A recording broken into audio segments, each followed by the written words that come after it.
Alright, so tonight we're going to be making a brown chicken stock. What we have here are the components for a brown chicken stock.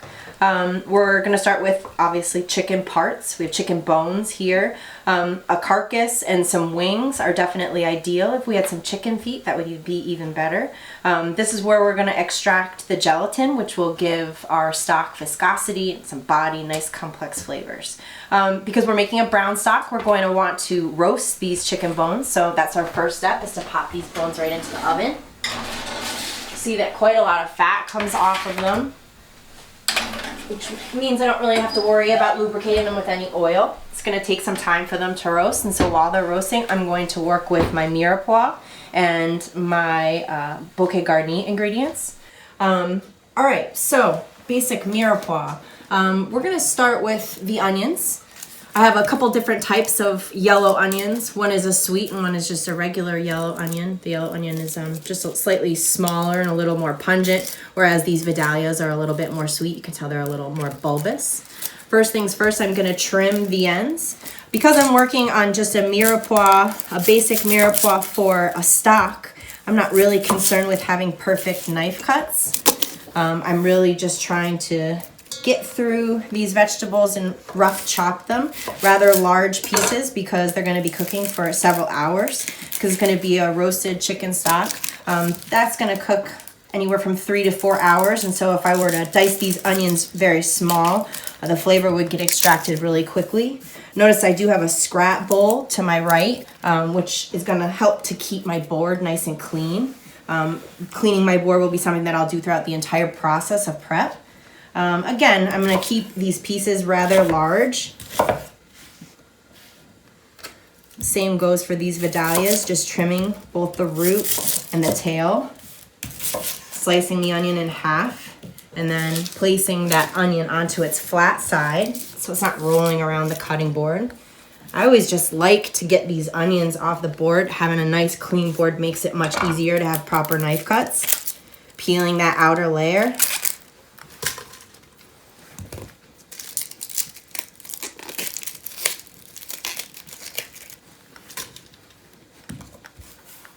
Getting rid of any pieces of skin left, and then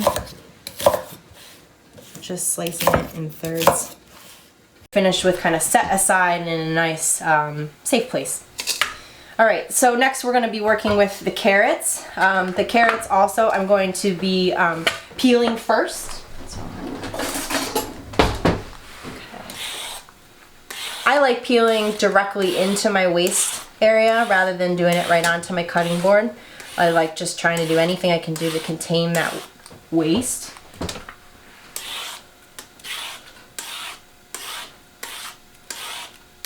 Making sure to peel all the way from the top to the bottom. Peels can be quite bitter in a stock, which is why you want to get rid of them.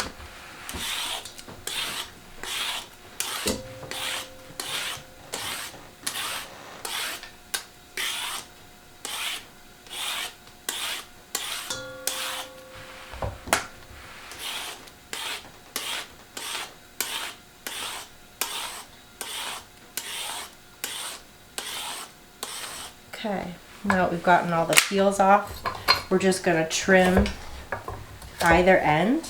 I don't want to be wasteful, really.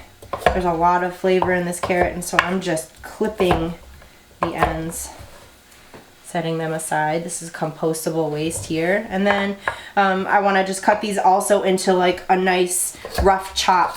It's going to be cooking again for 3 to 4 hours, and so I don't want these pieces to be too small. I also don't want to waste too much time making sure that the cuts are perfect, because they're just going to get strained out anyways. Everything's going into the same pot, so all the mirepoix can go into the same bowl. Next, we're going to work with our celery. You can see I have some celery that was just like the hearts, that center part. I love these little hearts, and I think so often people just ignore these. They're great in salads, but for today we're going to use them in the stock. Just going to trim that little end, maybe cut that in half. And then with these, unless it was really, really dirty, I'm basically going to use the entire celery, this whole stalk. If there's like a little bit of dirty ends, you can kind of just clip the ends. I did wash this celery thoroughly, just ran it under cool water before I chopped it. Next, little more old school ingredient, definitely in the classic French mirepoix, is the leek. It's in the onion family. Leek is a beautiful ingredient, great for stocks. Typically you won't necessarily, although you can, this entire thing is edible with the exception of the root, which will clip off. More often than not, if you see leeks in a soup or in applications where you're just like eating it whole, you use like the light green and the white. But for a stock, this dark green is great. A lot of times leeks hold a lot of sand in between the layers. So it's very, very important to make sure that you rinse them under cool water, just to try and agitate them and get any sand that might be in between those layers. And you can really see there's some dirt right there. You don't want that in anything that you're eating, let alone a stock. And then same goes for this. Gonna cut it right in half, and then cut it in half again. And then we can see in between those layers. We'll agitate it a little bit in some cool water and get any sand that might be out. Just gonna fill it up with water.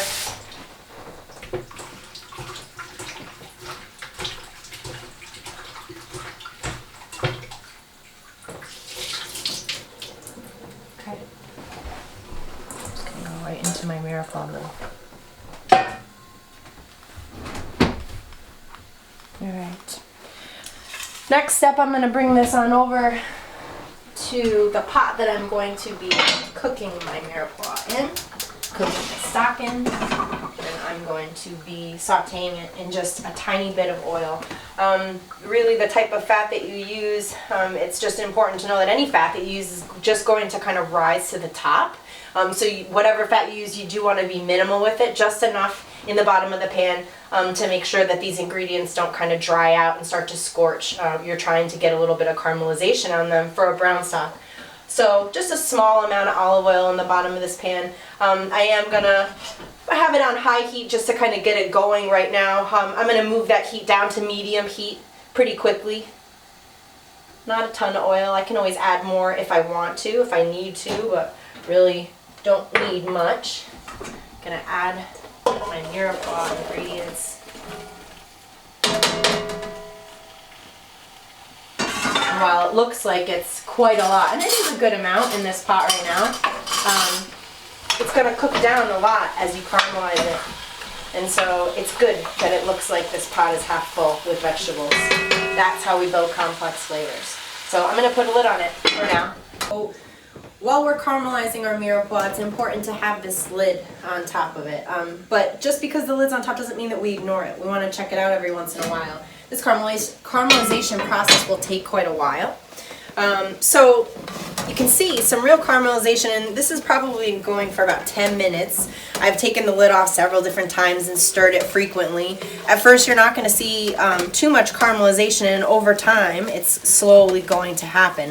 What's nice about having that lid on top is that it will trap any condensation, any liquid that comes out of these ingredients. All of these ingredients are mainly made up of water, and so that's what the steam is that's kind of rising out of the pot, is the water is evaporating into steam, and there's nutrients and flavor in there. And so if we have a lid on top of it, it's not only going to trap the flavor and the nutrients, but it's also going to act to deglaze the bottom of the pan as well. There's caramelization that's building up on the bottom of that pan constantly, and the liquid that comes out is going to get stuck on the lid and then drip back down, which is kind of where that term sweat comes from. It's going to act as helping to deglaze this pan, and therefore it's going to stop it from scorching and burning. Also, just having that lid again is going to trap all those flavor and nutrients. So at this point it's probably caramelized enough. We could let it go. I'm going to make sure that my heat's nice and low. At this point we're going to come over here and we're going to work on our bouquet garni ingredients. These are some basic seasoning ingredients for just, a very basic chicken stock. I have some fresh bay leaf here. Fresh bay leaf is definitely less pungent than dry bay leaf, so if you have dried, you definitely only want to use one dried, say for a small batch chicken stock like we're going to be doing. I'll use 2 or 3 for this fresh chicken stock, or roasted chicken stock, because we have fresh, a little less pungent. This is some parsley. This is a nice flat leaf parsley. Typically you'll use just the stems in parsley. You get quite a lot of flavor for a stock out of the stems, but I just don't want to waste it, so I'm going to use the whole thing. Why not? I'm also going to have some fresh thyme. Dried works also. It just gives a definitely different sort of flavor. I preferred fresh in my bouquet garni. And I'm going to tie all three of these ingredients together with some twine. I could choose to leave them loose. I'm straining the bones, the mirepoix, and these ingredients anyways when it comes to having the final stock. And so if some of this starts to fall apart, it's really not the end of the world, but it'll definitely make it easier for me to kind of pull it out. I just tie this with a little bit of twine. If I were to take all of these ingredients and put them into some cheesecloth and secure that with twine, that would be another classic French term, a sachet bag. This one is the bouquet garni, two new French terms. So typically, like as I said, we have the bay leaf, the fresh thyme, and the flat leaf parsley. We also will classically have some clove, which is a hard spice, some black peppercorns. You could use other peppercorns as well. White ones will be fine, just a little different flavor profile and definitely much more pungent. And some garlic cloves. I like whole garlic cloves. Put some 3 in there. And then I'm just going to take all of these and I'm going to put them over into my pot.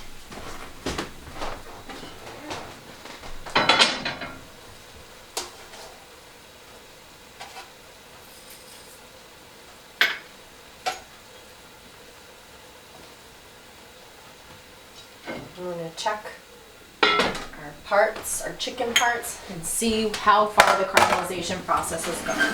Something tells me they're going to need some more time. You can see the caramelization process has begun, but it's not nowhere near where it needs to be. One thing I definitely see is all that fat's really starting to come off. So what I'm going to do is actually pour some of that fat off.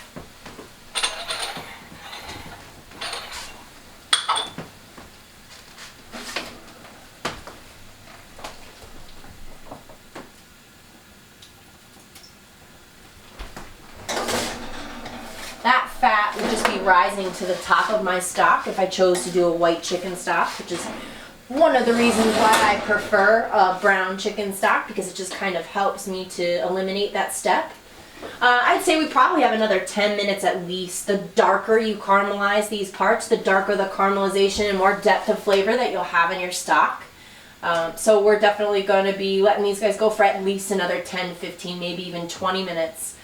At which point we will deglaze and then place these parts into the pot with the mirepoix and roasting the bouquet garni. Almost an hour at this point. You can see some nice deep caramelization. So I'm just going to start pulling these bones off. And if there's stuff that's stuck to the bottom of the pan, I'll show you what we're going to do with it. It is nice to kind of break up the bones into smaller pieces. And even if you were to chop these bones with your knife, that's even better, because really it's going to help to get the inside of the bone and really get to that gelatin, which is what gives, again, the stock the nice body that you want. And this nice caramelization on the bottom of the pan, that's the best part. That's what we've really been striving to get. It's the fond, the French term, fond, F-O-N-D. And it's the building block for your stock, for a sauce, for flavor, because this is the best stuff. And you'll see why once we deglaze. Alright, so deglaze. This is the technique where we're going to release these little brown bits, the caramelization, also known as the fond, that is stuck on the bottom of this pan by adding a small amount of liquid and then using a wooden spoon to scrape up those little tasty brown bits. You could use wine, you could use water, you could use stock. All you need is a liquid. I'm going to use white wine. I have the pan that chicken parts were roasting on. I put it on a little bit of a little flame underneath, because what I want is to definitely have some good action happening. You want to see a little bit of a bubble and sizzle. If you want this to work, you need that heat. I'm adding a small amount of liquid. taking this wooden spoon. See, it's almost like magic. Those brown bits just start to release. It's actually like cleaning the pan while simultaneously making the most delicious simple sauce. You could just add a small amount of cold butter to this, and that will give just enough thickness where you could pour this over some roasted chicken, and that's a delicious chicken jus for a sauce. But what we're going to do with this is just pour the whole thing directly into our pot with our mirepoix. I'm going to add some water. We have that bouquet garni, and that's going to be the components of our stock, our roasted chicken stock. And really, in my opinion, this is the most important part. Taking the time to make sure that you're getting every little bit of that fond, even up in the corners. There's a lot in the corners. Keep that heat low enough where it's not scorching, but there's some action. You can see the steam rising from the top. It also makes it a heck of a lot easier to clean, so there's that. Win-win.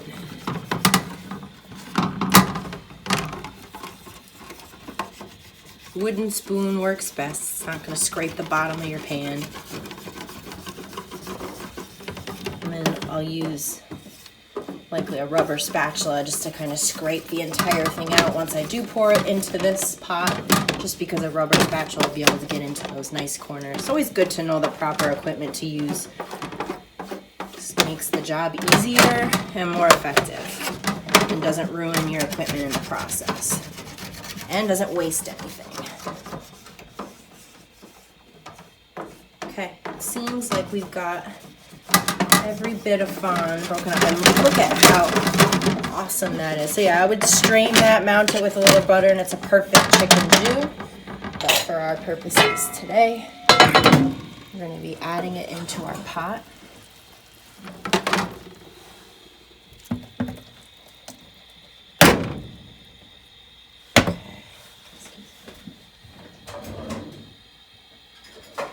Have that rubber spatula so we can really just, it's not, obviously you don't want to waste it, but you don't want to waste it from a flavor perspective either. That is real delicious, perfect flavor, roasted chicken flavor right there.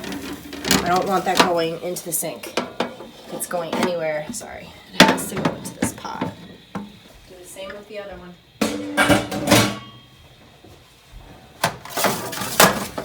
Have it over the heat. This pan was cool enough where I could touch it barehanded, so I want to wait until I can hear some action going on. I don't have it on super high heat because I don't want it to burn, but I do want to sizzle. Again, I could use water if I didn't have wine. Wine's going to add a little bit more complex flavor. Could use red wine, but that would be strange for a stock. Deglazing with red wine definitely works in certain applications, but this one white. Finally starting to get some action. I'm going to move the pan over just to make sure we get it action on all sides of the pan. It's that heat that's going to help the caramelization release. Okay, I'm getting there.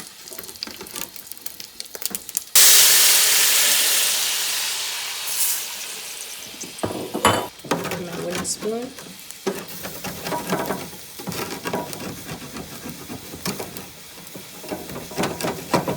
Using force, but not so much force that I'm going to be sloshing all of this white wine all over the place. I don't want to be making a mess. I don't want to look like a slob. But you also need to be intentional enough where you're scraping with force so that you get it all up.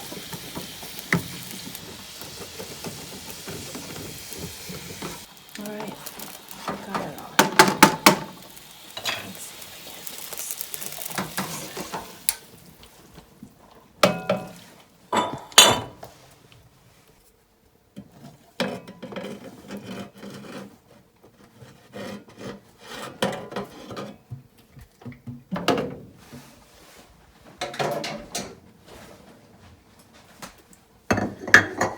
It's important to add cold water always to a stock. Cold water is going to bring these ingredients up evenly.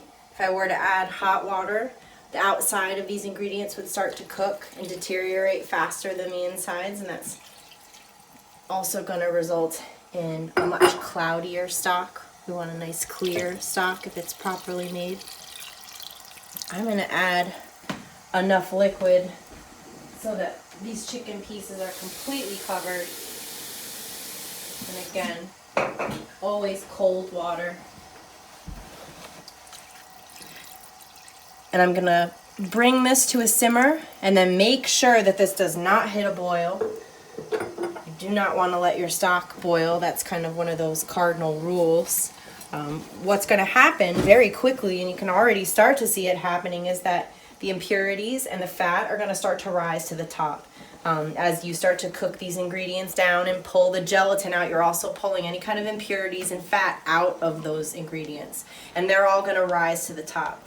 If you bring that stock to a boil, then those impurities are just going to get driven right back down into the stock and make your stock more cloudy. It's important to remove those impurities. So very important to have something like a ladle or even a large spoon at hand, and you're going to be skimming that scum, the fat that rises to the top, off. The more you skim off, the more flavor you'll be able to pull out of the ingredients, and therefore the more complex flavor in your stock. So skimming, in my opinion, is one of the most important things that you can do, and maybe the most fun part too. Again, this is going to take a long time. This process is going to take anywhere from 3 to 4 hours for a roasted chicken stock. And as the water starts to decrease, because this is not the largest pot in the world, for the first couple hours I'll add small amounts of water because I want to keep the water level relatively high. I was intentional with making sure that there was a lot of ingredients in this pot because I want a nice strong stock. I'll stop adding water about halfway through the cooking process, so after about an hour and a half. And then I'll lower the heat, make sure it never, again, you don't ever want to reach that boil. You want to keep it at a nice low simmer, just skimming constantly, checking it out. And then after 3 to 4 hours, we will strain it. We'll be checking back to show you that skimming process. Right, so we're about ready to start skimming our stock. You can see that this has finally begun to simmer. There's a nice, pretty intense simmer going on right now. I could lower this heat just a touch. I do want to make sure that it hits that simmer, and because I do want to stretch this cooking process as long as possible, I want to control that simmer. So I want to keep it low, and I'm looking for nice gentle bubbles. And what you can see is there are pockets of fat and scum that are starting to kind of rise to the top. And so I have my ladle, and I'm going to start just pushing that ladle using the edge of the pot, just pushing a little, just barely below the surface to skim this fat that's rising to the top. There's no flavor in the oil, in the fat for a stock. It just adds a funny mouth feel if you were to put this, keep this oil in here. So we really want to get it out.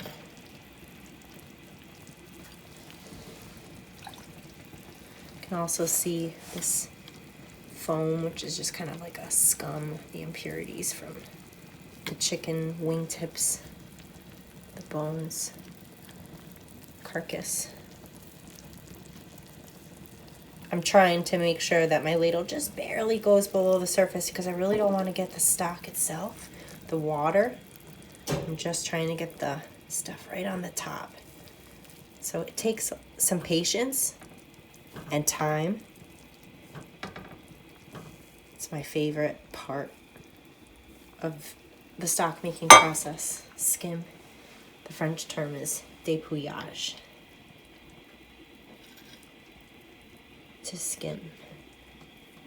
You can really start to see the difference now. There's a nice deep roasted chicken stock, and then that fat has a yellowish hue to it. It also moves different too. The stock, actually, you can see the movement, whereas the fat on top is pretty sedentary. I could also add tomato at this point. Because I'm going to be adding tomato in the chicken soup, I'm deciding to just leave this as a very basic chicken stock. Tomato would just add a little bit more complexity of flavor, some umami to the stock. It could add fresh tomato. You could add some tomato paste while you're caramelizing the mirepoix. Either one obviously will take the stock in a certain direction. It will have a little bit more of a tangy flavor, some more acid to it. It's not better or worse, just a different and more complex flavor. Because I want to keep this as a really basic roasted chicken stock, I'm going to keep the tomato out for this.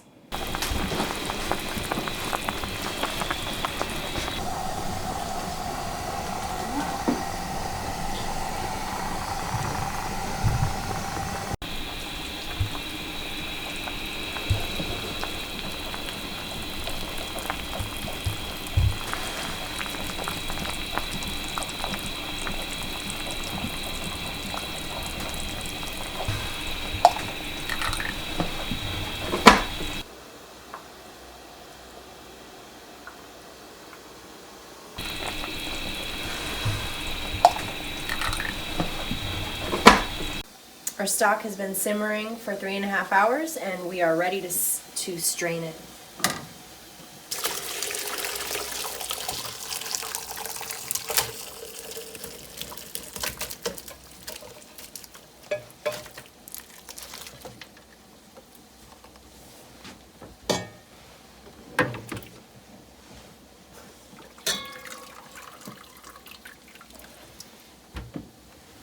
Definitely going to make sure that I'm pressing these ingredients because there is quite a lot of liquid that's still in them. I'm not pressing them so hard that I'm pushing any of the solids through,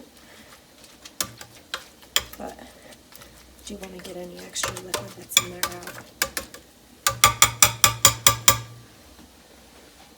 out. This is called the remoulage, what's left over after you've strained your stock. Sometimes in classic French technique, you can take that and make another stock with it. This is now stuff that's going to go in the garbage.